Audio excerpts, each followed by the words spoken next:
എല്ലാവർക്കും നമ്മുടെ പുതിയ വീഡിയോയിലേക്ക് സ്വാഗതം. ഇന്നത്തെ നമ്മുടെ റെസിപ്പി ഏറ്റവും സിമ്പിളായി അതുപോലെ തന്നെ ടേസ്റ്റി ആയിട്ട് നമുക്ക് ചെയ്തിട്ടെടുക്കാൻ പറ്റിയ ഒരു ഈവനിങ് സ്നാക്സ് ആണ്. 4 മണി ചായയുടെ ഒക്കെ ഒപ്പം അതുപോലെ തന്നെ സ്കൂളൊക്കെ വിട്ട് വരുമ്പോൾ കുട്ടികൾക്കൊക്കെ ഉണ്ടാക്കി കൊടുക്കാൻ പറ്റിയ നല്ല അടിപൊളി ടേസ്റ്റി ആയിട്ടുള്ള ആവിയിൽ വേവിച്ചിട്ടെടുക്കുന്ന ഒരു സ്നാക്സ് ആണ് കേട്ടോ ഇത്.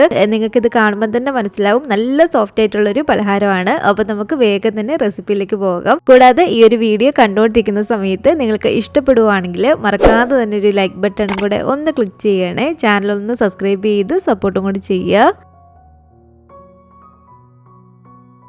അപ്പോൾ ആദ്യം തന്നെ നമുക്ക് ഇതിലേക്ക് വേണ്ടത് ഇതുപോലെ 250 ml ഈ ഒരു കപ്പിൽ 1 കപ്പ് അളവിൽ റവയാണ്. ഞാനിപ്പോൾ ഇവിടെ എടുത്തിരിക്കുന്നത് വറുത്തിട്ടുള്ള റവയാണ് കേട്ടോ. നിങ്ങൾക്ക് വറുക്കാത്ത റവ വേണമെങ്കിൽ എടുക്കാവുന്നതാണ്. അതുപോലെ തന്നെ അളവ് കപ്പില്ലെങ്കിൽ സാധാ വലിപ്പമുള്ള ഒരു ഗ്ലാസ്സിൽ വേണമെങ്കിൽ നമുക്കിത് അളന്നിട്ട് എടുക്കാം. പിന്നീട് നമ്മൾ ബാക്കി ഇതിലേക്ക് ചേർത്ത് കൊടുക്കുന്ന ഒരു ചേരുവകളൊക്കെ തന്നെ ആ ഒരു ഗ്ലാസ്സിനനുസരിച്ച് നമ്മൾ കറക്റ്റായിട്ട് ചേർത്ത് കൊടുക്കണമെന്ന് മാത്രമേ ഉള്ളൂ. അപ്പോൾ 1 കപ്പ് അളവിൽ റവ ഞാൻ ഈ ഒരു മിക്സിയുടെ ജാറിലേക്ക് ഇട്ട് കൊടുത്തിട്ട് നല്ല ഫൈനായിട്ട് നമുക്ക് ഇതുപോലെ ഒന്ന് പൊടിച്ചിട്ടെടുക്കാം. അപ്പോൾ ഇത് കണ്ടില്ലേ, റവ ഞാൻ ഇതുപോലെ ഒന്ന് പൊടിച്ചെടുത്തിട്ടുണ്ട്. ഇത് നമുക്ക് മറ്റൊരു പാത്രത്തിലേക്ക് ഇട്ട് കൊടുക്കാം. ഇനി നമുക്ക് ഈ ഒരു മിക്സിയുടെ ജാറിലേക്ക് തന്നെ ഒരു 1/2 കപ്പ് അളവിൽ പഞ്ചസാരയാണ് കേട്ടോ ചേർത്ത് കൊടുക്കേണ്ടത്. അപ്പോൾ പഞ്ചസാരയും ഇതുപോലെ തന്നെ നല്ല ഫൈനായിട്ട് നമുക്കൊന്ന് പൊടിച്ചിട്ടെടുക്കാം. അപ്പോൾ ഇത് കണ്ടില്ലേ, പഞ്ചസാരയും ഞാനിവിടെ ഒന്ന് പൊടിച്ചെടുത്തിട്ടുണ്ട്. ഈ ഒരു പഞ്ചസാര പൊടിച്ചതും ഈ ഒരു റവ പൊടിച്ചെടുത്ത് ഈ ഒരു പാത്രത്തിലേക്ക് ഇട്ട് കൊടുക്കുകയാണ്. എന്നിട്ട് ഇത് രണ്ടും കൂടി ഇതുപോലെ നന്നായിട്ടൊന്ന് മിക്സ് ചെയ്ത് കൊടുക്കുക. ഇനി നമുക്കിതിലേക്ക് വേണ്ടത് ഇതുപോലെ 2 കോഴിമുട്ടയാണ്. ആ ഒരു മുട്ട പൊട്ടിച്ചൂറ്റിയതും കൂടെ മിക്സിയുടെ ഈ ഒരു ജാറിലേക്ക് ഒഴിച്ചു കൊടുത്തിട്ടുണ്ട്. അതുപോലെ തന്നെ 2 ടേബിൾ സ്പൂൺ അളവിൽ ഓയിൽ നമുക്കിതിലേക്ക് ചേർത്ത് കൊടുക്കാം. ഓയിൽ ചേർത്ത് കൊടുക്കുമ്പോൾ ഒന്നെങ്കിൽ സൺഫ്ലവർ ഓയിലോ അല്ലെങ്കിൽ വെജിറ്റബിൾ ഓയിലോ ചേർത്ത് കൊടുക്കാം കേട്ടോ. ഞാനിപ്പോൾ ഇതിലേക്ക് സൺഫ്ലവർ ഓയിലാണ് 2 ടേബിൾ സ്പൂൺ ഒഴിച്ചു കൊടുത്തിരിക്കുന്നത്. പിന്നീട് വേണ്ടത് ഒരു 1/4 കപ്പ് അളവിൽ റൂം ടെമ്പറേച്ചറിലുള്ള പാലാണ്. അപ്പോൾ 1/4 കപ്പ് അളവിൽ പാലും കൂടി ഒഴിച്ചു കൊടുത്തിട്ടുണ്ട്. അപ്പോൾ ഇതിന് നല്ലൊരു ഫ്ലേവർ കിട്ടാൻ വേണ്ടിയിട്ട് ഇനി നമ്മൾ ഇതിലേക്ക് ചേർത്ത് കൊടുക്കുന്നത് 1 ടീസ്പൂൺ അളവിൽ വാനില എസൻസ് ആണ് കേട്ടോ. വാനില എസൻസ് ഇല്ലെങ്കിൽ അതിന് പകരമായിട്ട് നമുക്കിതിലേക്ക് ഏലക്ക പൊടിച്ചിട്ട് വേണമെങ്കിലും ചേർത്ത് കൊടുക്കാവുന്നതാണ്. ഒന്നെങ്കിൽ ഏലക്കാപ്പൊടി അല്ലെങ്കിൽ ഇതുപോലെ വാനില എസൻസ്, ഇതിലേതിൽ ഒന്നും നമ്മൾ ചേർത്ത് കൊടുക്കണം കേട്ടോ. കുറച്ചും കൂടി നല്ലൊരു ടേസ്റ്റ് വാനിലയുടെ എസൻസ് തന്നെ ചേർത്ത് കൊടുക്കുമ്പോഴാണ്. അപ്പോൾ ഇത് കണ്ടില്ല, ഇതെല്ലാം ചേർത്ത് നന്നായിട്ട് തന്നെ ഞാനൊന്ന് അടിച്ചെടുത്തിട്ടുണ്ട്. ഇനി നമുക്ക് ഈ ഒരു കൂട്ടിലേക്ക് റവയും പഞ്ചസാരയും പൊടിച്ചെടുത്തതും കൂടി കൂട്ടി ചേർത്തിട്ട് വീണ്ടും നന്നായിട്ടൊന്ന് അടിച്ചെടുത്തിട്ട് വരാം. അപ്പോൾ വീണ്ടും നന്നായിട്ട് തന്നെ ഒന്ന് അടിച്ചെടുത്തിട്ടുണ്ട്. ഇത് കണ്ടില്ലേ, ഈ ഒരു പരുവത്തിന് വേണം നമ്മുടെ ഒരു ബാറ്റർ ഇരിക്കാൻ വേണ്ടിയിട്ട്. ഇത് മറ്റൊരു പാത്രത്തിലേക്ക് ഇതുപോലെ ഒഴിച്ചു കൊടുക്കുക.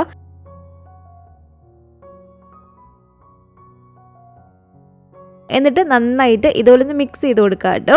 നന്നായിട്ട് ഇതുപോലെ ഒന്ന് മിക്സ് ചെയ്ത് കൊടുത്തതിന് ശേഷം ഒരു 10 മിനിറ്റോളം നമുക്കിതൊന്ന് റെസ്റ്റ് ചെയ്യാൻ വേണ്ടിയിട്ട് വെക്കാം. അപ്പോൾ ഇതിപ്പോൾ ഒരു 10 മിനിറ്റോളമായി നമ്മളൊന്ന് റെസ്റ്റ് ചെയ്യാൻ വെച്ചിട്ട് വീണ്ടും നന്നായിട്ട് ഇതുപോലെ ഒന്ന് ഇളക്കി കൊടുക്കുക. നന്നായിട്ട് വീണ്ടും ഒന്ന് ഇളക്കി കൊടുത്തതിന് ശേഷം ഇതിലേക്ക് നമുക്കൊരു 1/4 ടീസ്പൂൺ അളവിൽ ബേക്കിംഗ് സോഡ ചേർത്ത് കൊടുക്കുക കേട്ടോ. ബേക്കിംഗ് സോഡയും കൂടി ചേർത്ത് കൊടുത്തിട്ട് വീണ്ടും നന്നായിട്ട് ഒന്ന് ഇളക്കിയിട്ട് എടുക്കുക. അതുപോലെ തന്നെ ഒരു 3-4 തുള്ളി വിനാഗിരിയും കൂടി ചേർത്ത് കൊടുക്കുകയാണ്. ഒരു നുള്ളു ഉപ്പും കൂടി നമുക്കിതിലേക്ക് ഇട്ട് കൊടുക്കാം. വീണ്ടും നന്നായിട്ട് ഇതുപോലെ ഒന്ന് ഇളക്കി എടുത്തിട്ടുണ്ട്. അപ്പം നമ്മുടെ ഈ ഒരു ബാറ്റർ ഇവിടെ റെഡി ആയിട്ടുണ്ട്.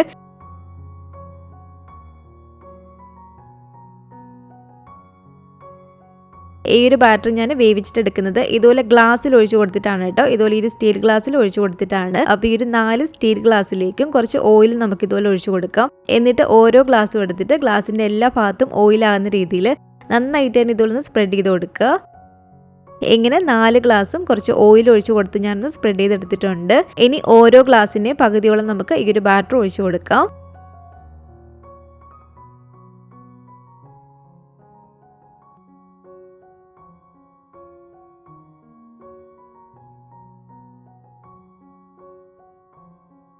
അപ്പോൾ 4 ഗ്ലാസ്സിലും ഇതുപോലെ ഞാനൊരു ബാറ്റർ ഒഴിച്ച് കൊടുത്തിട്ടുണ്ട്. അതുപോലെ തന്നെ ഇതിൻ്റെ മുകളിലേക്ക് ഇടാൻ വേണ്ടിയിട്ട് കുറച്ച് തേങ്ങയും ഉണക്കമുന്തിരിയും കൂടെ നമുക്കൊന്ന് വറുത്തിട്ടെടുക്കണം. അങ്ങനെ വറുത്തിട്ടെടുത്ത ഉണക്കമുന്തിരിയും തേങ്ങയാണിത്. അപ്പോൾ ഈ ഒരു വറുത്തെടുത്തിരിക്കുന്ന തേങ്ങാക്കൊത്തും ഉണക്കമുന്തിരിയും ഇതിൻ്റെ മുകളിലേക്ക് നമുക്ക് ഇതുപോലെ ഒന്ന് ഇട്ട് കൊടുക്കാം. ഇതിൻ്റെ കൂടെ നമുക്ക് ഇഷ്ടമുള്ള നട്ട്സൊക്കെ വേണമെങ്കിലും ചെറുതായിട്ട് കട്ട് ചെയ്തിട്ട് ഇതിൻ്റെ മുകളിലേക്ക് ഇട്ട് കൊടുക്കാവുന്നതാണ്. അപ്പോൾ ഇതുപോലെ എല്ലാത്തിൻ്റെ മുകളിലും ആ ഒരു വറുത്തെടുത്ത തേങ്ങാക്കൊത്തും അതുപോലെ തന്നെ ഉണക്കമുന്തിരി ഇട്ട് കൊടുത്തിട്ടുണ്ട്. ഞാൻ ആദ്യം പറഞ്ഞ പോലെ തന്നെ നമ്മളിത് ആവിയിൽ വെച്ചിട്ടാണ് കേട്ടോ വേവിച്ചിട്ടെടുക്കുന്നത്. അതുകൊണ്ട് ഞാനിപ്പോൾ ഇവിടെ ആവിയിൽ വേവിക്കാൻ വേണ്ടിയിട്ട് ഇതുപോലെ ഒരു ഇഡ്ഡലി പാത്രമാണ് എടുത്തിരിക്കുന്നത്. ഇഡ്ഡലി പാത്രത്തിൽ വെള്ളം ഒഴിച്ചു കൊടുത്തിട്ട് നന്നായിട്ട് ആവി വരുന്നുണ്ട്. ഇതുപോലെ നന്നായിട്ട് ആവി കയറി വരുന്ന സമയത്ത് വേണം നമ്മൾ ഈ ഒരു ഗ്ലാസ്സിലേക്ക് വെച്ച് കൊടുക്കാൻ വേണ്ടിയിട്ട്. ഇനി നമുക്ക് മൂടി വെച്ച് അടച്ചു വെച്ച് കൊടുത്തിട്ട് ഹൈ ഫ്ലെയിമിൽ തന്നെ ഒരു 20 മിനിറ്റ് ആണ് കേട്ടോ നമ്മളിത് കുക്ക് ചെയ്തിട്ട് എടുക്കേണ്ടത്. 20 മിനിറ്റ് ഒക്കെ ആകുമ്പോഴത്തേക്കും നന്നായിട്ട് നമുക്കിത് കുക്കായിട്ടുണ്ടായിരിക്കും. തീ കുറയ്ക്കൊന്നും വേണ്ട, ഹൈ ഫ്ലെയിമിൽ തന്നെ വെച്ച് കൊടുക്കുക. അപ്പോൾ ഹൈ ഫ്ലെയിമിൽ ഒരു 20 മിനിറ്റോളം ആയിട്ടുണ്ട് കേട്ടോ. ഇനി നമുക്കിത് തുറന്ന് നോക്കാം. കാണുമ്പോൾ ഏകദേശം നന്നായിട്ട് തന്നെ വെന്തിട്ടുണ്ട്. ഇനി നമുക്ക് ഉള്ളൊക്കെ നന്നായിട്ട് വെന്തിട്ടുണ്ടെന്ന് ഉറപ്പാക്കാൻ വേണ്ടിയിട്ട് ഇതുപോലെ ഒരു സ്റ്റിക്ക് വെച്ചിട്ട് നമ്മളൊന്ന് കുത്തി നോക്കുക. സ്റ്റിക്ക് നല്ല ക്ലീൻ ആയിട്ടാണ് വരുന്നതെങ്കിൽ ഉള്ളൊക്കെ നന്നായിട്ട് വെന്തിട്ടുണ്ട്. അഥവാ സ്റ്റിക്കിൽ ചെറുതായിട്ട് മാവ് ഒട്ടിപ്പിടിക്കുന്നതായിട്ട് തോന്നുന്നുണ്ടെങ്കിൽ കുറച്ച് സമയം കൂടി നമ്മൾ അടച്ചു വെച്ച് കൊടുത്ത് ആവിയിൽ വേവിച്ചിട്ടെടുത്താൽ മാത്രം മതി. ഇതിപ്പോൾ ഇവിടെ കറക്റ്റ് ഒരു 20 മിനിറ്റ് ആയപ്പോഴത്തേക്കും എനിക്ക് വെന്ത് കിട്ടിയിട്ടുണ്ട്. എന്നിട്ട് ഇതിൻ്റെ ചൂട് നന്നായിട്ട് പോയതിന് ശേഷം വേണം നമ്മളിത് ഗ്ലാസ്സിൽ നിന്ന് വെളിയിലേക്ക് എടുക്കാൻ വേണ്ടിയിട്ട്. ചൂട് പോയതിന് ശേഷം സൈഡ് ഒരു കത്തി വെച്ചിട്ട് പതിയൊന്ന് ഇളക്കി കൊടുക്കുക. എന്നിട്ട് ഇതുപോലെ തട്ടി കൊടുത്താൽ ആ ഒരു ഗ്ലാസ്സിൽ നിന്ന് ഈസി ആയിട്ട് ഇതുപോലെ വിട്ട് വരുന്നതാണ്. ഇത് കണ്ടില്ല, റവ വെച്ചിട്ട് ആവിയിൽ നമുക്ക് വേവിച്ചിട്ട് എടുക്കാൻ പറ്റിയ നല്ല അടിപൊളി ടേസ്റ്റി ആയിട്ടുള്ള ഈ ഒരു പലഹാരം ഇവിടെ റെഡി ആയിട്ടുണ്ട്. ഇത് കണ്ടപ്പോൾ തന്നെ നിങ്ങൾക്ക് മനസ്സിലായില്ലേ, ഇത് ഉണ്ടാക്കിയെടുക്കാൻ വളരെ സിമ്പിളാണ്. അതുപോലെ തന്നെ നല്ല ടേസ്റ്റുമാണ് കഴിക്കാൻ വേണ്ടിയിട്ട്. ഞാനിത് നിങ്ങളൊന്ന് കട്ട് ചെയ്തും കൂടെ ഒന്ന് കാണിച്ചു തരാം. അപ്പോൾ ചായയുടെ ഒക്കെ കൂടെ വളരെ സിമ്പിളായിട്ട് ചെയ്തിട്ട് എടുക്കാൻ പറ്റിയ, അതും ആവിയിൽ വേവിച്ചിട്ട് എടുക്കാൻ പറ്റിയ ഒരു സ്നാക്സിൻ്റെ റെസിപ്പി നിങ്ങൾക്ക് ഇഷ്ടപ്പെട്ടെങ്കിൽ തീർച്ചയായിട്ടും ഒന്ന് ട്രൈ ചെയ്ത് നോക്കുക കേട്ടോ. ഉണ്ടാക്കി നോക്കുകയാണെങ്കിൽ നിങ്ങളുടെ അഭിപ്രായങ്ങളൊക്കെ മറക്കാതെ തന്നെ നമ്മുടെ കമൻറ്റ് ബോക്സിൽ വന്ന് അറിയിക്കുക. അതുപോലെ തന്നെ ഈ ഒരു വീഡിയോ ഇഷ്ടപ്പെട്ടെങ്കിൽ മറക്കാതെ തന്നെ ഒരു ലൈക്ക് ബട്ടണും കൂടെ ഒന്ന് ക്ലിക്ക് ചെയ്യണേ. നിങ്ങളുടെ ഫാമിലിയും ഫ്രണ്ട്സും ഒക്കെ ആയിട്ട് നമ്മുടെ ഒരു വീഡിയോ ഒന്ന് ഷെയർ ചെയ്ത് കൊടുക്കുക. പുതിയതായിട്ട് ഈ ഒരു ചാനൽ ആരെങ്കിലും കാണുന്നുണ്ടെങ്കിലും ഇതുവരെയായിട്ടും ഈ ഒരു ചാനൽ സബ്സ്ക്രൈബ് ചെയ്തിട്ടില്ലെങ്കിലും താഴെ കാണുന്ന ആ ഒരു റെഡ് സബ്സ്ക്രൈബ് ബട്ടണും കൂടി ഒന്ന് പ്രസ് ചെയ്ത് സപ്പോർട്ട് ചെയ്യണേ. കൂട്ടത്തിൽ ആ കാണുന്ന ബെല്ലൈക്കണും കൂടെ ഒന്ന് ക്ലിക്ക് ചെയ്ത് അതിൽ ഓൾ എന്നൊരു ഓപ്ഷൻ തന്നെ കൊടുക്കുകയാണെങ്കിൽ ഞാൻ പുതിയ റെസിപ്പികളൊക്കെ ഇടുന്ന സമയത്ത് നിങ്ങൾക്ക് അതിൻ്റെ നോട്ടിഫിക്കേഷൻ കിട്ടുന്നതായിരിക്കും.